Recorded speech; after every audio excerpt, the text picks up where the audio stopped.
911. I just want to go. Hello?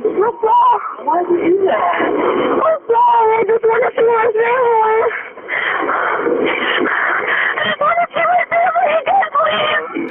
What's your name? Please, my name is Denise. I'm married to a beautiful husband, and I just want to see my kids again. Please, God, please protect me. An Oceanside community becomes the site for a massive search and rescue operation when a 21-year-old woman vanishes from her home in the middle of the day, leaving her 2 young children behind. But police won't learn the savage truth about her disappearance until they get it from the most unlikely source.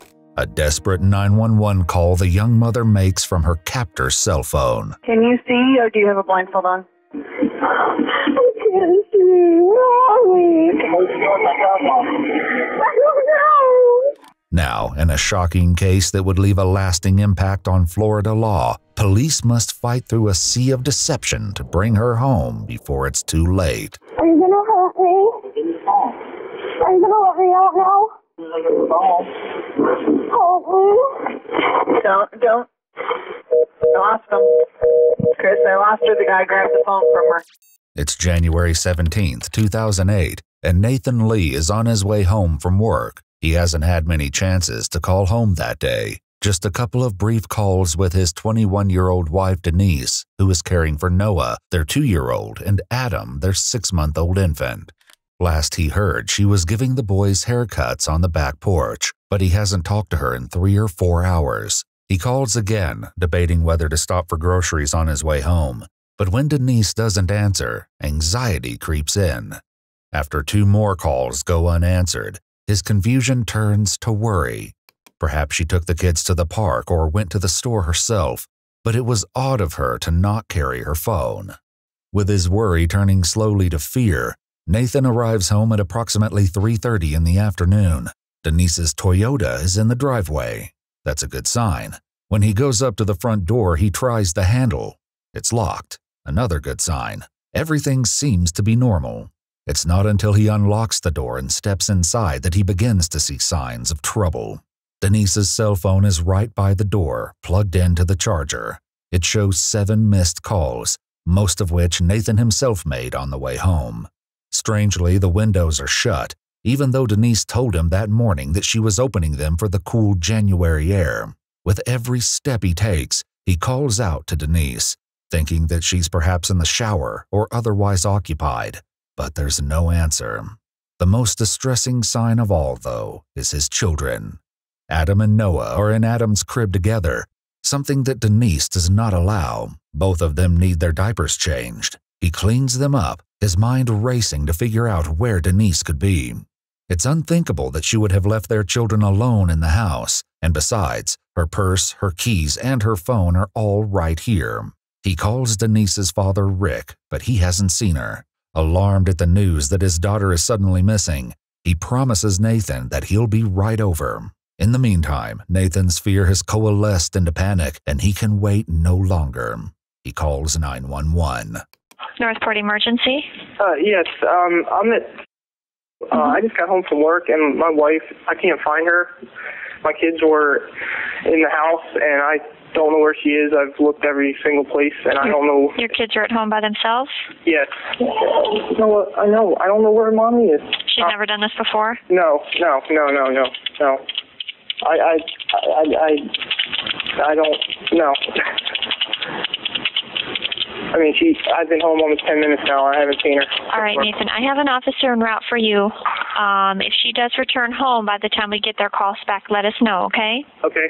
All right. Thank you. Thank you. Bye-bye. But unfortunately, Denise does not suddenly appear. Someone does arrive at the house, however. It's Denise's father, Rick, a sergeant with the Charlotte County Sheriff's Office. But while his proximity to this mystery may have a subtle effect on the attention it receives from law enforcement, this isn't his jurisdiction. Northport is in Sarasota County, so all Rick can do is make suggestions to the responding police, as he later explains to detectives.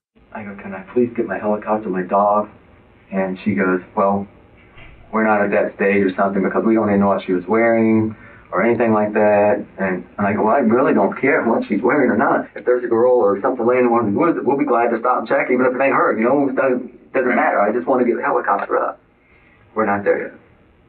And I go, can we please, has anybody talked to the neighbor? And she goes, no. And we haven't talked. And I go, can we, like, well, we're not there yet.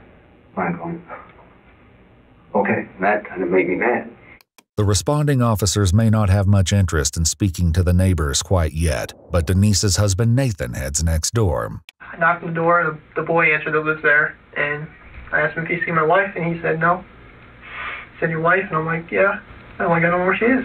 He's like, I haven't seen her. I didn't know there was anybody else in the house.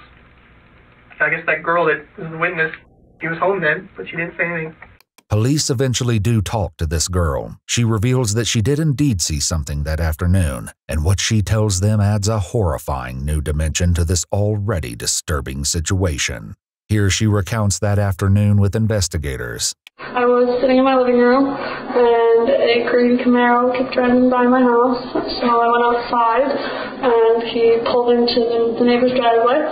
I made eye contact with him. He seemed normal, so I wasn't too suspicious about it. I just figured he was lost. I saw him. He had light hair, was tall. It was anywhere between like 1:30 and 2:30, so I would probably say around 2 o'clock. I was just sitting here watching TV, and he drove by probably, I'd say at least 4 times, just driving like creeping back and forth very slow. The new information is distressing, and Nathan can't help but begin to wonder about the factors that might have led someone to target his wife. Something that always made me nervous, and I couldn't get mad at her for it, but I know she generally walked around the house in a shirt, just a shirt and underwear, and she didn't necessarily have all the blinds shut all the time. I just remember a couple times just going, the blinds are open, and she was like, she always say nobody can see, because our house is obviously secluded. Denise's father has his own theory, not far removed from Nathan's. She was on the back porch cutting Noah's hair. And the back porch, what I'm talking is you go out these 2 sliders, and it's just like a little screened-in enclosure, about not much big, maybe a little longer than this, but about this wide. And that street's a circle, and if you're coming from the back street, you can see the little high chair that you're sitting in. That's all wide open. All wide open. And in my mind, he's eager.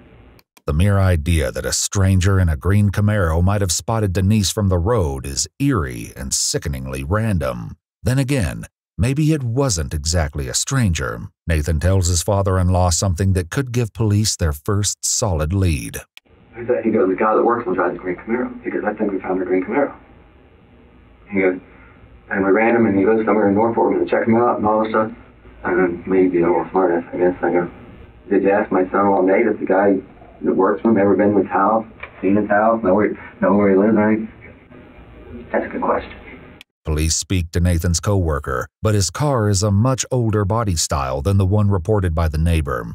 This particular individual appears to be a dead end, but police issue a be-on-the-lookout alert for the car in question, and the multi-agency search team finally has something solid to look for. Look for a light-colored green Camaro, too. Light-colored green Camaro. We know approximate year, owner, dealer model. And it's going to be actually a darker green Camaro, and it's going to be probably an early 2000s, late 90s model. Even with police beginning to swarm the streets and helicopters taking flight, it won't be easy to find a single green Camaro in the area. And unfortunately, it's been at least 2 hours since the car was spotted in the Lee driveway. With I-75 running straight through Northport, there's no sure way to know if the Camaro is still in the area or if it even is connected to Denise's disappearance. Back at the house, Nathan and his father-in-law are getting anxious. And I go, listen, guys, get out there, stop every friggin' green Camaro you see out there. Ralph's still standing there. I go, Ralph, what are you doing? I was told to stay leave. I go, you get your fucking ass out on that goddamn road. I don't give a shit. You stop every goddamn green Camaro. Police are combing the streets, but nothing comes of the early search for Denise. It's as if she vanished from the face of the earth without the slightest trace. The police need something more to go on, and at 6:14 that evening, they get it in the form of one of the most chilling 911 calls imaginable. 911, I'm sorry, I just want to go. Hello? What is that? I'm sorry, I just want to see my family. Hello? I want to see my family again, please. Hello? Hello? Please, I just want to see my family again. Let me go. Hello? Please let me go. Please let me go. I just want to see my family again. Okay. Hello? The woman on the other end of the line is frantic and desperate. That much is clear from the sound of her voice, but she's not immediately responsive to the operator's questions, which makes communication difficult. What is the address that you're at? Hello, ma'am? Where are we going? I gotta go up and around now. Up and around where? Can you see that? 4 streets, 5 streets over from your house. I couldn't tell you where. What's your name, ma'am? Hello? Please. What's your name? Please, my name is Denise. I'm your beautiful husband, and I just want to see my kids again. Your name's Denise? What's your last name? Please. Against all odds, it seems that Denise has somehow managed to call 911 without letting her captor know that she's on the phone. Now she's tasked with not only getting vital information to the operator, but do so without alerting him to her call. The operator begins to catch on to the dangerous game being played on the other end. But if the voice in the background belongs to Denise's kidnapper, he too appears to realize that something is amiss. So I'm thinking too that he doesn't know. Please, God, please protect me. Are you on I-75? Where are we? I don't know. Please. Please. Where are you at? Can you tell if you're on I-75? I don't know where your phone is. I'm sorry. Denise, do you know this guy? She might have the phone laid down and not hear a thing I'm saying, too. He keeps saying about the phone. I don't know where it is. Maybe if I could see it, help me find it. What's your address? What's your home address, do you know? I don't know. Please take me to my house. Please take me home. I'm okay, please. Can you see, or do you have a blindfold on? I can't see. Where are we? Can they turn off the radio or turn it down? I can't hear you. It's too loud. Where are we? Are you gonna help me? Are you gonna let me out now? Help me. Don't. I lost them. Chris, I lost her. The guy grabbed the phone from her. The call ends abruptly, but the police spring into action, gathering every detail they can. Even as its grim implications bear down on the family, police know it's a powerful lead. Next time we hear something on the radio about a 911 call. And I go, 911 call? Yeah, it's from your daughter or something like this, or someone calling in, 911, saying she's been kidnapped. And name's Denise Lee, and I go, holy shit. Now it's the worst nightmare coming true. Even before police can trace the owner of the cell phone, another 911 call comes in. It's from a girl named Sabrina, and she has bizarre information that adds even more urgency to the situation. What's the problem? I just got a call from my dad, and his cousin came over his house with a girl in the car, and she was tied up. And the girl got out of the car, and my dad's cousin went and put her back in the car. And when she got out, okay, where's your dad's house? It's in Northport. Do you know the address of it? He wants to be anonymous. His cousin left. Okay, what's the cousin driving? A green Camaro. Where would he be going with this female? He came over to my dad's house, borrowed a shovel, a gas tank, and something else. The operator ultimately gets a street name from the girl and finishes the call with a crucial question. All right, what's the cousin's name? His name is Gary King. Gary? King, yeah. Oh, it's not Gary King, it's Mikey King. Michael King? Yeah. Okay. Police now have a name to put with Denise's kidnapper. Not only is 36-year-old Michael King the registered owner of a 1994 dark green Chevy Camaro, he's also the owner of the phone Denise called 911 from. Investigators rush to his address. Yeah, there is a TV on in the house and sounds like voices inside the residence. Have you got the vehicle there? Well, it could be in the garage. There's a new car garage and then a single car garage that's next to it, and there's no windows, so I can't tell. But it does sound like there's voices on in the house. The neighbor directly next to him advises she believes he's possibly home and does park his car in the garage. He does still drive Camaro and does still reside in Sardinia, and to her knowledge, he is home. Police knock repeatedly on Michael's door, but no one answers. Knowing that too much time has been wasted already, a Northport police sergeant gives his men the go-ahead. I want entry made on that house. 10-4, the two marked officers at the front make entry. The two uniformed officers make entry. Police force their way into the home of the man they now strongly suspect kidnapped Denise in broad daylight. Inside, though, they find a house that's not only empty of occupants, but of almost any furnishings whatsoever. Even so, someone has been here. The television is blaring, and so is a small radio. In the master bedroom, the police uncover a disturbing scene. A long piece of cloth is carelessly tacked over the window, perhaps to isolate the victim. As a rumpled Winnie the Pooh blanket lies on the floor, what officers discover next to this dismal makeshift bed is truly horrific.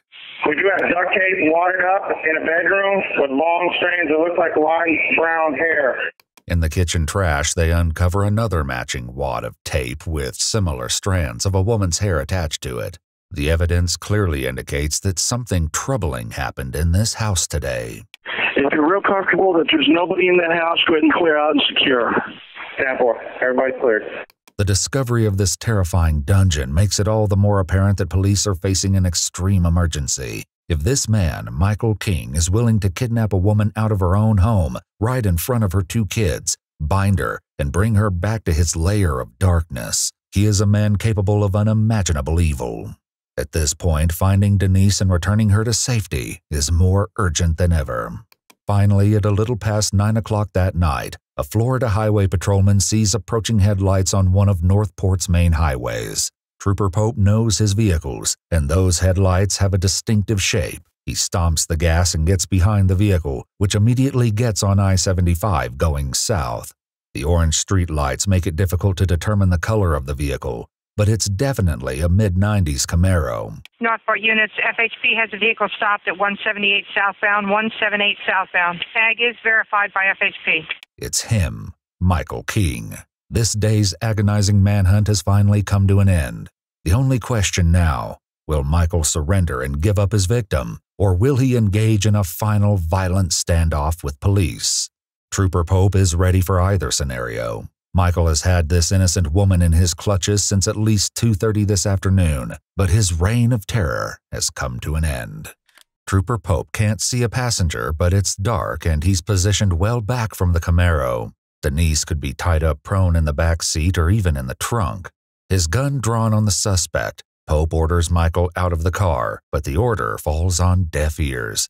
When Michael continues to disregard Pope's commands, he finally threatens to shoot at the vehicle. Following this threat, Michael finally steps out of the vehicle and is immediately placed under arrest. But he has chilling news to deliver. Pope observes that Michael claims to be a victim of a devious kidnapping. However, the evidence found on Michael and his vehicle reveal another story. Michael's jeans are wet from the waist down. His shoes are wet and caked with mud. In the car is a wet shovel, dirty with the same fresh mud. But worse than what he sees is what he doesn't see. There's no sign of Denise. Units responding to the interstate. Michael King is 1012. The female is not 1012 with the vehicle. With Denise still missing, Pope is in no mood to play nice. Michael once again claims to be a victim as Pope continues to badger him for Denise's location before putting him in the car. It's a bittersweet end to the manhunt. Michael King is in custody, but the whereabouts of Denise Amber Lee remain unknown. Northport police detectives arrive on the scene, and Michael insists once more that he is a victim. Just like Denise, I was hijacked, he tells them. He clearly knows exactly why police pulled him over and what they suspect, but he is committed to a very unlikely version of the story. The frustrated detectives decide to play along for a short while. They ask Michael to lead them to the places he and the girl were taken by their mysterious abductor. And though Michael says that he was blindfolded for much of the time, he agrees to take them to a couple of isolated wooded areas where he believes they may have been during this wild ordeal. Unsurprisingly, a search of these locations yields no discoveries, much less the finding of Denise Lee. They take him back to the station for questioning, but it becomes quickly apparent that he has nothing of value to share. At one point, did you tell that trooper, did you say that you wanted a lawyer? All the way through. All the way through? As soon as they put me on the ground. That one trooper? Mm-hmm. Okay. All of them, actually. I was telling every one of them. Okay. And at one point, when you saw me, when you saw me, you told me that you come out to me and said you were the hostage. You were a victim, you were a hostage. Did I tell you what now? Do you recall that? I told somebody. You told me that you were a hostage and that you were a victim. Right. So you started the conversation with me, and when we finally figured out that you were saying that you were, a victim as well. Right. You understand that? Okay. So that is true? Right. Okay. You understand right now you're being detained for questioning. The detective then reads Michael his Miranda rights in full. Having these rights in mind, do you wish to talk to us here now? No, I just want an attorney. You want an attorney? Mm-hmm. Okay. Yeah, because I don't think it's right. I'm sorry? Yeah, it's a better have attorney. Okay. It's clear that Michael's story isn't fooling anyone as detectives continue to question him about Denise's troubling disappearance. The gravity of the situation hits home when police find a heart-shaped ring in the back seat of the Camaro. When they show it to Denise's husband, his profound anguish speaks volumes.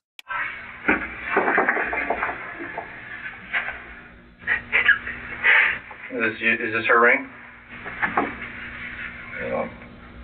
Yes. That's the first ring I gave her. First Valentine's Day. How confident are you that's her ring? 100%. Did the ring slip off her finger accidentally, or did she cleverly remove it at some point as evidence of her own abduction? Police can't be sure, but they know one thing. Denise was in the back of that car. Meanwhile, although Michael refuses to submit to an interview, he opens up about the events of that day to an investigator who comes to sit with him. Unfortunately, very few of his details seem to make any sense. Man, a bad day. Sounds like it. I don't know. I just came to work. I'm working here at night, so. Just got hijacked. That's all I know. It's a bunch of crazy shit. Hijacked? Well, when I pulled over to the side, I could tell he grabbed me and threw me in the, across the passenger seat and, into the floorboard and put some stuff on my legs and hands, and then he duct taped me. In your own car? Yeah, man. Fucking had him too quick. I didn't open the door, just grab right here. Right to the floor, man. Just shut up. And just, put my hands on my back and put, like something tight, and it went around my ankles. Man, I couldn't even move, man. He's like, you move, I'll just kill you. Just shut up. That's what happened. Whoa, I didn't know about all that. The cop patiently explains to Michael that his refusal to cooperate doesn't exactly back up his story. Well, I guess what I'm learning here is you're claiming to be a victim. I am, but okay. I don't understand but no one can help you or no one is helping the situation here. We can't talk to you because you said you didn't want to talk to us, is where we're at. Well, they don't know if I'm going to stay here or can I go or what? I mean, they don't know. I can't help you unless you want the help, or I can't talk to you unless you want to talk to me. There's no way to get an attorney or something like that I could talk to and find out right. So I can get out of here. That's the only way to do it, I think. Okay, so what are you saying? I'd better have somebody I can talk to that I can talk to get me out. You're welcome to use this. I can't tell you anything else. I mean. So am I being arrested then? For anything? I mean, they can't hold you unless you're going to be arrested. That part, I honestly don't know. I mean, but the gist of what I heard is you said you were a victim. But they're holding me against my will. I get handcuffed. I mean, Yeah, they're definitely detaining you. I can see, we both know that. Michael isn't the only one at the station that night. Northport detectives have also brought in his cousin Harold, whose daughter called 911 earlier that evening. Harold himself called police that night as well, although he was far less forthcoming. I'm not sure exactly what the emergency is exactly, but I think there's somebody that's been taken without they don't want to be where they need to be. Uh-huh. And they're in a 95 green Camaro from Northport somewhere. Okay, and how do you know this? I know. Just, do you know where they are? I have no idea. And who did they take? Some girl taken anonymous, and she didn't want to, I don't think she wanted to be where she wanted to be. Do you know who the guy is? No. Anything else you can tell me? No. And, let me let you go. Can you give me anything else? If I can find you something else, I will. Okay, can I get your name and number? No. I guess not for that. Okay. When Harold comes to the station, having been readily identified by his daughter, he gives police a much fuller version of the story. Mike King came over and he walked into the kitchen. Well, I need to buy a gas can and shovel and flashlight. Okay. I got a flashlight in my room, one that worked. Walked out the trailer, got him a can and shovel, gave it to him, and then he said, "Oh, gotta go." Headed towards his vehicle, was parked across the road, and I see him in there wrestling with somebody, and I heard some girl say, "Call the cops." And he goes, "Oh, don't worry about it." And he took off. When you called your daughter, what did you tell her? I told her that I think something's up because Mikey had someone in the car that I don't think she wanted to be there, and she said, "Oh, you need to call the cops." I said, "Yeah, I know." I mean, and I run over to Mikey's real quick and see what's really up. He's in the past, he's had some girlfriends that are really, I hear from his mother telling my mom that some of these girls were kind of out there, Could you see if anything was binding her in any way? His cousin came over his house with a girl in the car, and she was tied up. Obviously, if she wanted to call the cops, she would have been out of there by then. I'm assuming she must have been tied. But you didn't see anything? I didn't see no. It appears that the police aren't quite certain they're getting the whole truth from Harold, but he's not entirely uncooperative. However, they aren't just interested in hearing his side of the story. To fully understand why he may have done something like this, they need to hear from those who know him best. People like his current girlfriend and her grandmother, who say that Michael has hit a rough spot in recent months. And to my understanding, Michael King is your boyfriend? Yes. Okay. And how long have you and he been seeing each other? It would be about a year, off and on. Okay. Other than him filing for bankruptcy, are there any other issues, I guess, or any problems that he might be going through right now? I mean, how is he doing at work? Are there problems at work? He's not working right now. He put some applications in, and the people were supposed to get a hold of him for the plumbing, and he hasn't. Up north or down here? Here. And is that why he decided to go back to Michigan? Yes.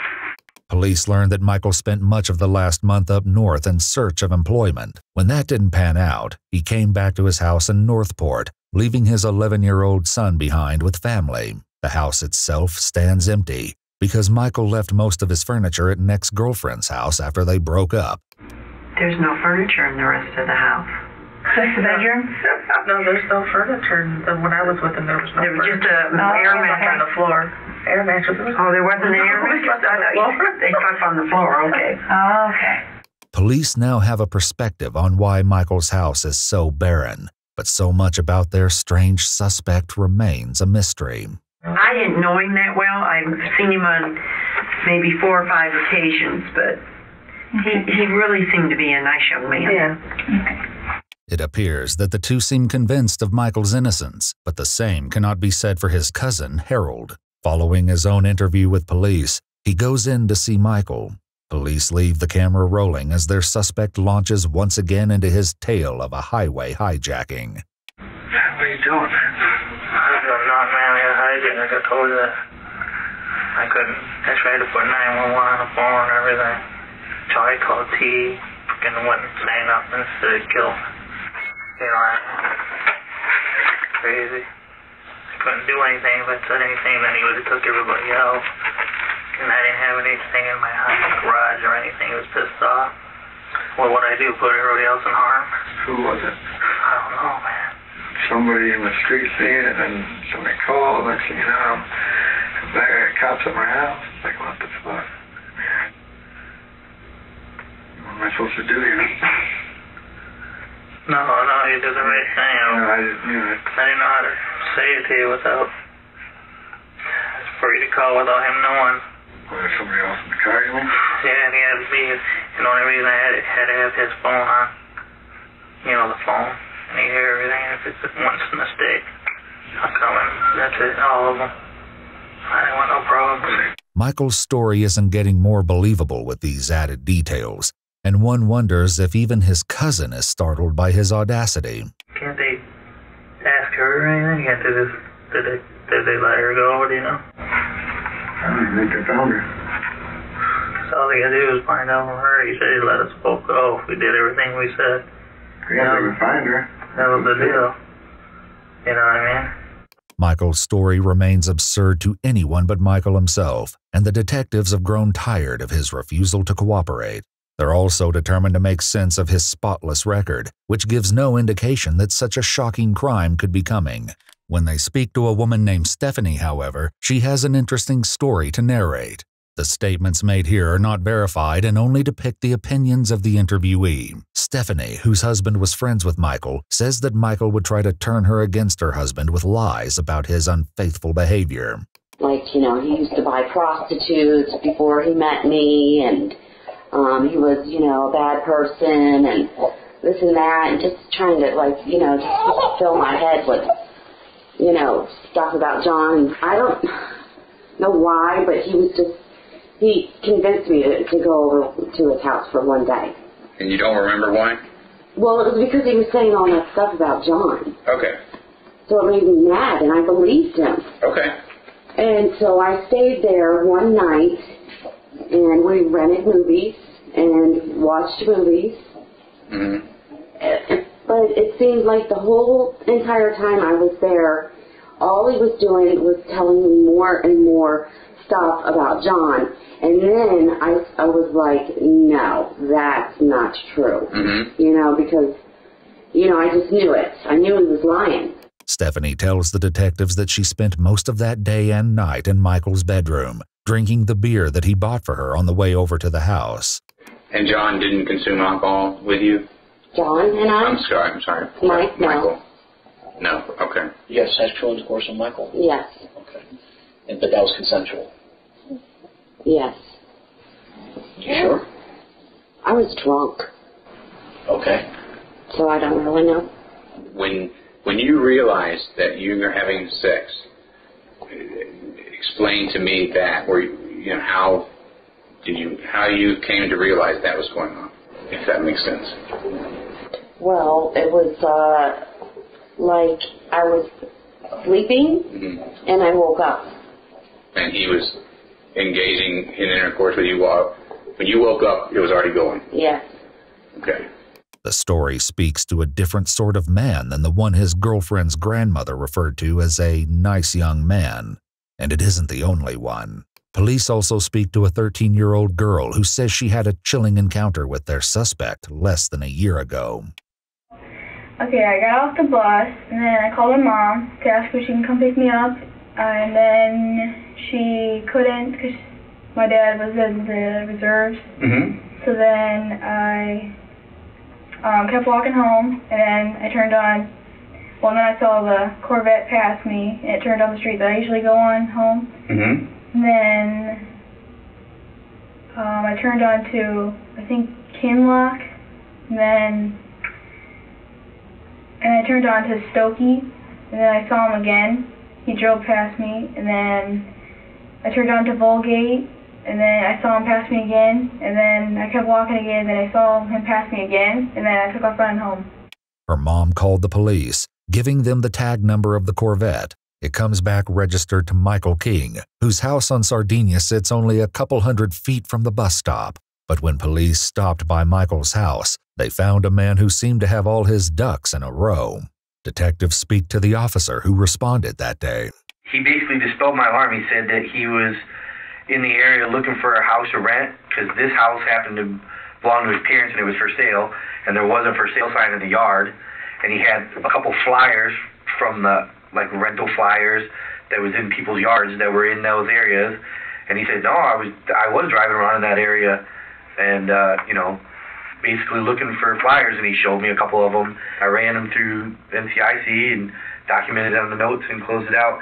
King may have had a convincing story that day for the cops, but for the young girl, there was little doubt about his intentions.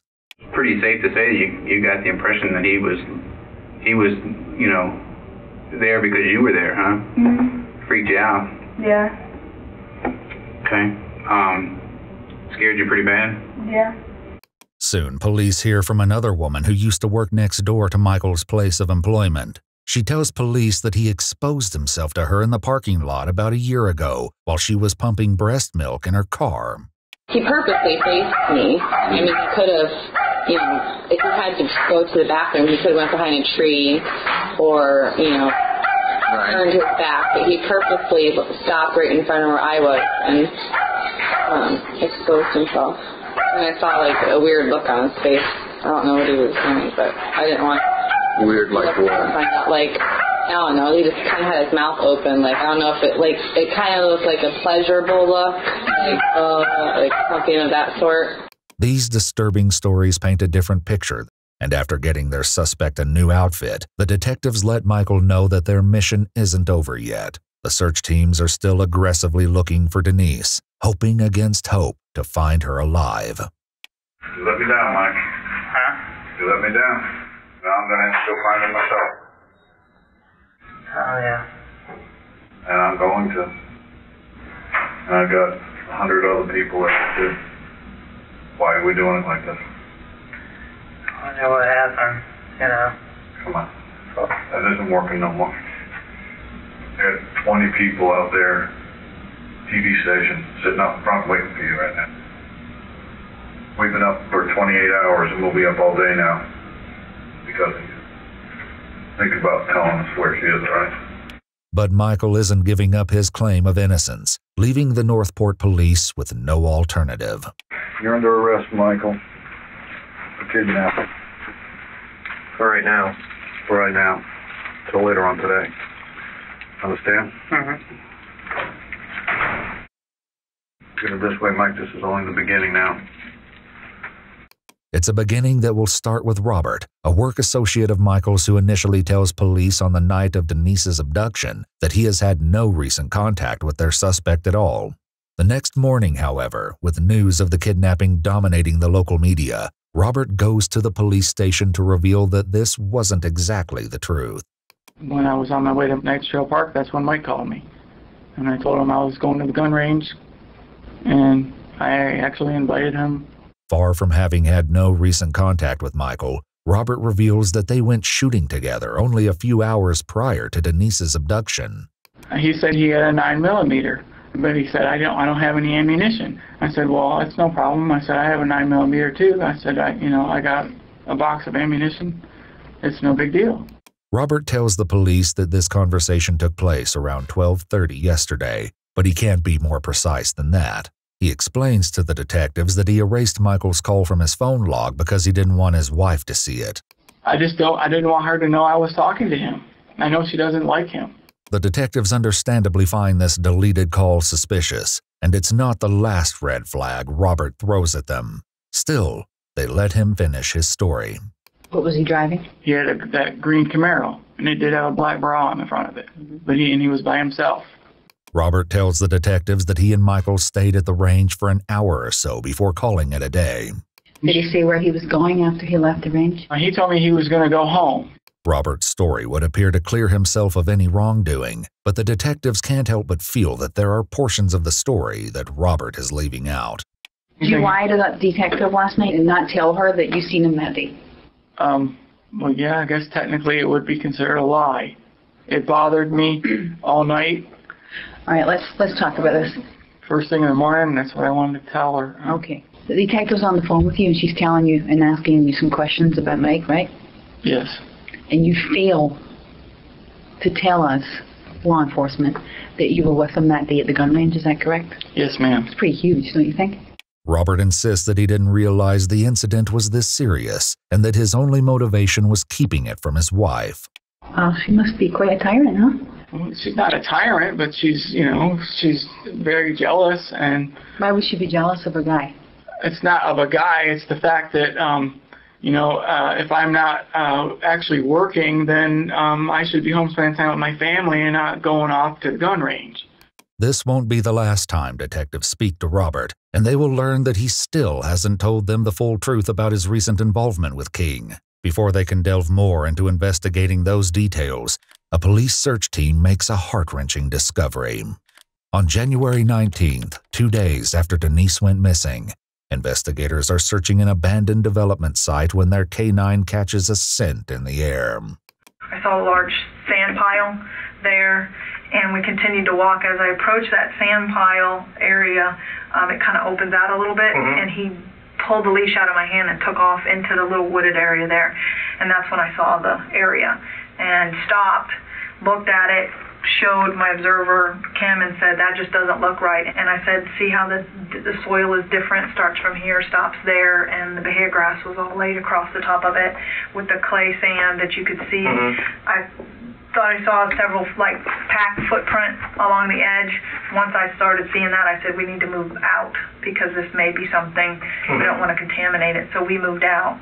Detectives come to the scene and quickly find something that confirms their worst suspicions. And they started to walk in. As they walked in, either Eckerd's foot kicked the little sand piles that were right before you walk in.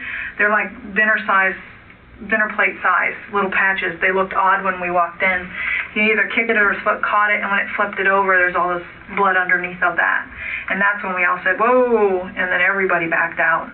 Convinced about what they might find, investigators begin digging in a disturbed patch of land, and at 3 feet, they discover the naked body of a woman, buried in a shallow grave with a gunshot wound to the head. Nearby, a single 9mm shell casing is found in the overgrown lot. This eerie discovery raises serious questions about Denise's fate, who had made a 911 call just hours earlier. That's more than can be said for Michael's evolving story. In jail, he tells a corrections officer an astounding account of what happened to Denise that night. And if what he's told police thus far about the kidnapping is ridiculous, this story takes it to a whole new level. He said that he met this girl behind his house in the back of the woods while they were... behind his house? Behind his house. He goes, they had sex 3 times that day, and it was all consensual. He goes, we went out for lunch. She wanted to go out for lunch. He goes, then she started getting worried about her husband or her boyfriend. He goes, I don't know who, if she was married or not, that somebody was going to catch them. So instead of going all the way to her house, he told her to get out of the car a couple blocks away on some dirt road or some road off to the side there in Northport. He didn't mention no street name or nothing like that. And he goes, and then when she started walking towards her house, that a helicopter from Charlotte County came flying by, and that they're hovering pretty low, and that they shot Amber King. Did he say when you say... No, I'm sorry. He says, yeah, he just said that they shot her. I says, you're telling me that a policeman shot her? He goes, yes. I says, well, what did they do? He goes, they took off because they were scared. King went on to explain that he reacted to this insane turn of events in the way any normal person would.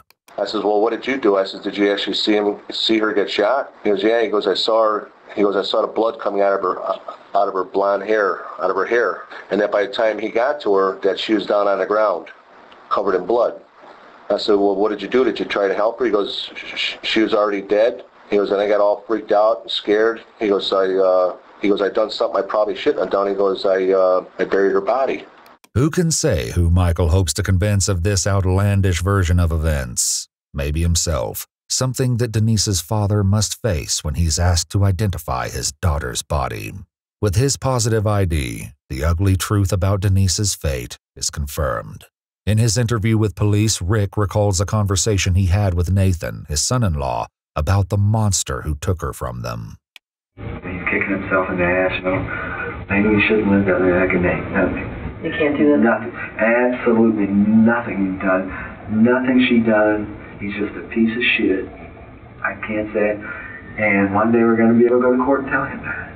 From here, however, the investigation will only intensify, because although Denise has finally been found, the discovery came too late.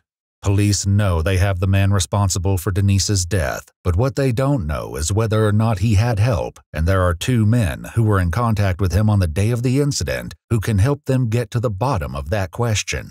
The first being Michael's cousin, Harold. They call him back to the station, where he tells them the same story about Michael's visit to his home that night. I think that you're giving me this much. Okay, just listen to me, Harold. I think you're giving me this much, and there's a lot more. I'm not. Your cousin's where he is now. We can't change that. All you can do is speak for this girl, okay, Denise. Right. And I know that you're holding back something because it just doesn't make sense, okay? Because I'm going to tell you this. I know she called 911 when she was at that house. And from listening to the tape, it sounds like she had gotten out of the car, was trying to get away or something because she was huffing and puffing. Harold, I need the truth, buddy. I really do. Your daughter, okay? Yeah. She calls us before you call us. Right. Okay. And she tells us that that you told her that you saw a female that had gotten out of the had gotten out of the car, was tied up, and he grabbed them, put her back in the car. Well, he was doing something outside the car. I didn't know. I couldn't tell what he was doing. I didn't see nobody tied up. I didn't see anybody. Okay. What did you see? I seen a girl on the front seat when he was climbing over. She was in the middle of the seat. The detectives don't believe they're getting the full story from Harold, and they ask him to take a polygraph. He agrees, but hours into the test, the administrator has some bad news. What I'm telling you, when I scored the chart, you didn't do so well. Yeah, I don't understand. It looked like it. You noticed that too, didn't you? Oh, yeah. We're going to hit the score button. What's that say? Extreme deception. Extreme deception indicated. So let's have the real story. I don't want to go to jail or anything for this shit. You said you're going to jail. No, I don't know. I know you feel. Listen, I know you feel bad. Okay? I know you feel bad. But you gotta move on in your life. You can't hold this in you. Harold admits he saw a little more than he let on previously. What happened pretty much the way I said it, except for I see them wrestling by the front door with somebody on the other side of the car. Mm-hmm. And I put her in the car and to the seats, but I didn't see her tied up. I didn't see anyone get out of the car. I didn't see any of that. But, it upset me quite a bit. And I didn't do nothing. Investigators now move on to speaking with the second man who had contact with Michael that day, his friend Robert, who went shooting with the suspected murderer mere hours before Denise's kidnapping. When he speaks to detectives again, he reveals that he wasn't entirely honest the last time he was here, and that he was hanging out at Mike's house a few days before the abduction. We got an issue here. You realize this? No. Yeah.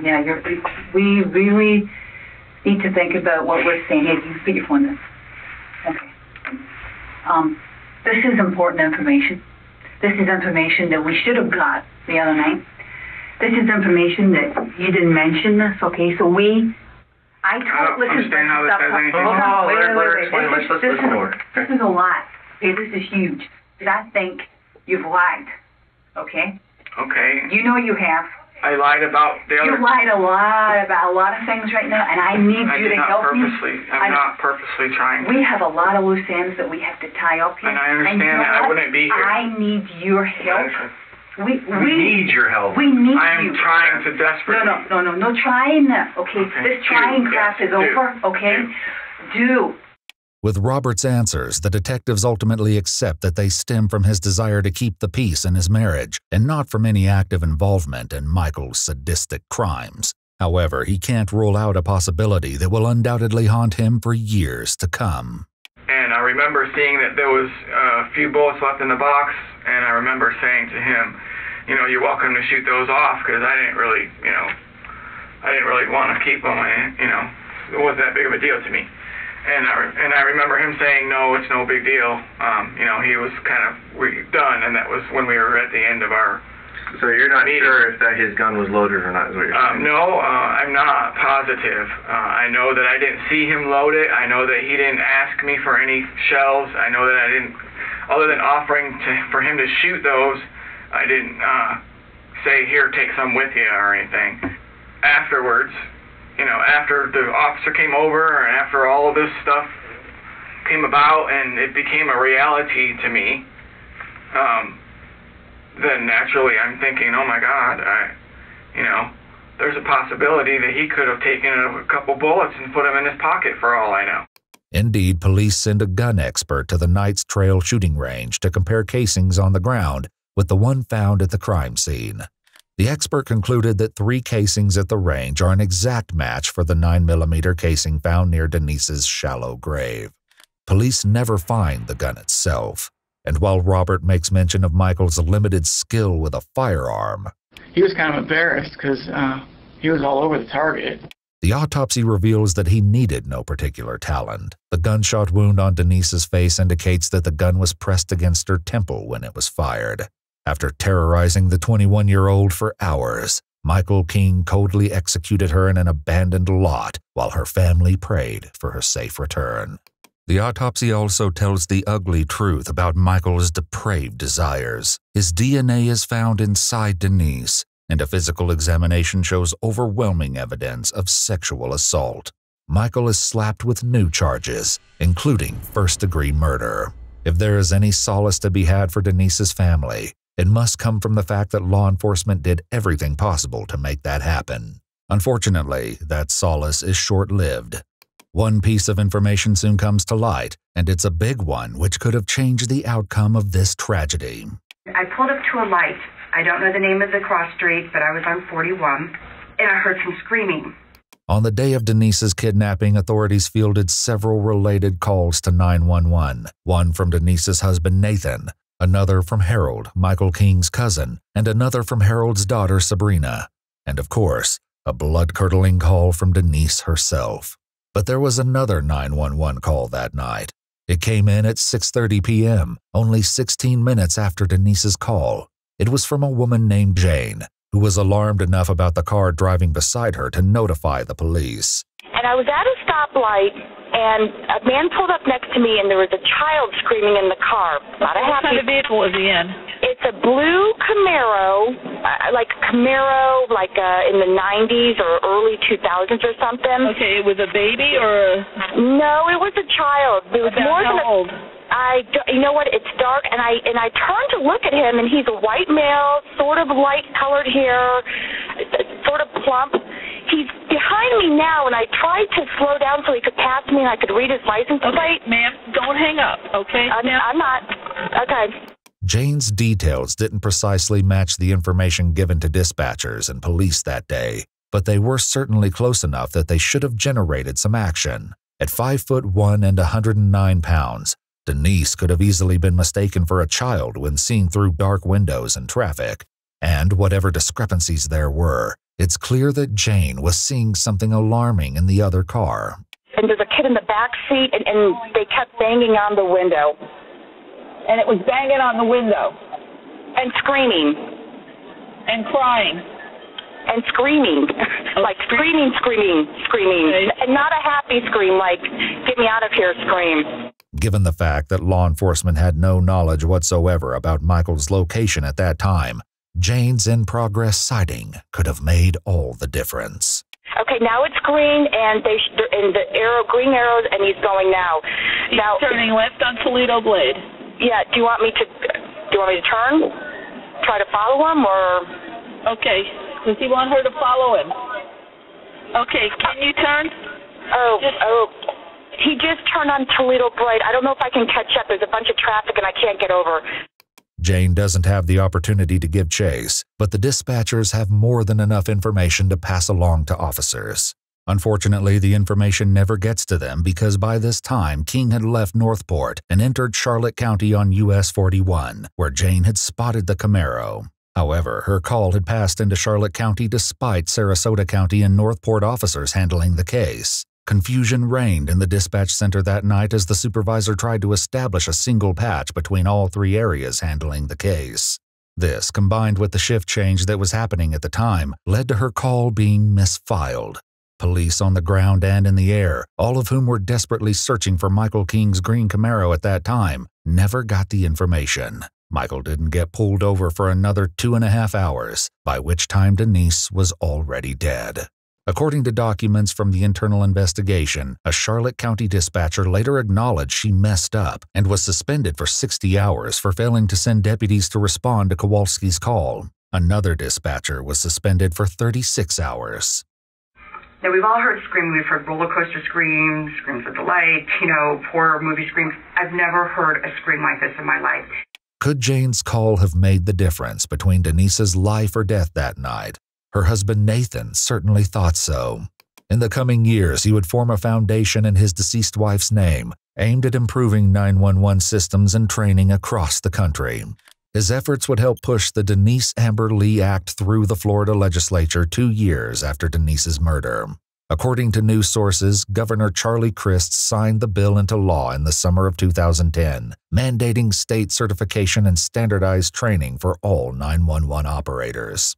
2 years after that, Nathan Lee filed a wrongful death lawsuit against the Charlotte County Sheriff's Office for their failure to handle the 911 call properly. He and his family walked away with an undisclosed settlement, but nothing can ever compensate for losing Denise. In the meantime, the wheels of justice moved against the only man responsible for Denise's death.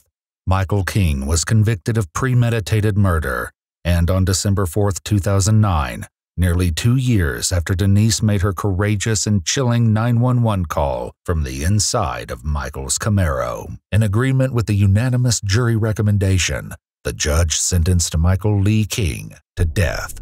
Today, 16 years after Denise's tragic murder, Michael sits on death row at Union Correctional Institute in Rayford, Florida.